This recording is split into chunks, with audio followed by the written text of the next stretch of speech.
पर 12 महीने की कोई करंट एक साथ तुम्हें 12 दिन में पढ़ा दे, इसके अपेक्षा 12 महीने अखबार पढ़ लेना। पर तुम हाथ ही नहीं लगाते अखबार।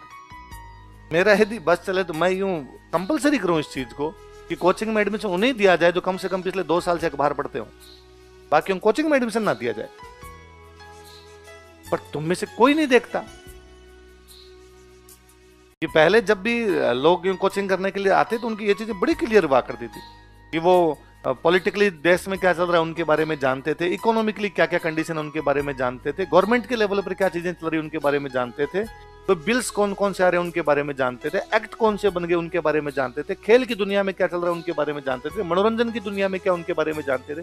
फिर थोड़े बहुत नोट्स पढ़ने होते थे और उसमें उस बंदे को खूब सारी बातें आती थी कि मैं यदि किसी क्लास में बैठा हूं या मेरे साथ का उस समय कोई बंदा बैठा होता तो जब भी सर ने लिखवाया केसरी सिंह बारट ने बुद्ध चरित का अनुवाद किया था तो हमें यह पता था बुद्ध चरित अश्व घोष की है कि मेजनी की जीवनी का अनुवाद किया। तो उस समय टीचर ये नहीं बोलता था कि मेजनी इटली का है। मैंने 3 बार बोला मेजनी इटली का है, मेजनी इटली का है, मेजनी इटली का। और मैं गारंटी के साथ कहता हूं यदि क्वेश्चन आ जाए मेजनी कहां का तो हम गलत करके आओगे, तुम कहोगे नोट्स में नहीं लिखा है। नोट्स में तो था ही नहीं। लेकिन मैंने 3 बार बोला अभी तुम्हारे सामने जो इटली का था, इटली का था, उसकी जीवनी सावरकर ने लिखी थी, वो मराठी के अंदर थी, सावरकर का केसरी सिंह से लेना देना था, वो वीर भारत सभा थी, अभिनव भारत था, सब चीजें जुड़ी हुई आपस के अंदर।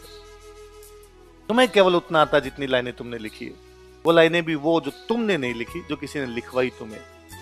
तुम लाइन तो खुद अपने हिसाब से एक ही नहीं लिख सकते कि मैं यदि बैठ के यदि तुम्हें केवल यूं सुना दो ना ये हुआ था, ये हुआ था, ये था, अब लिख लो, तो तुम्हारे प्राण पखेरु उड़ जाए। तुम्हें लगे रहे लिखा कैसे जाएगा इस चीज को।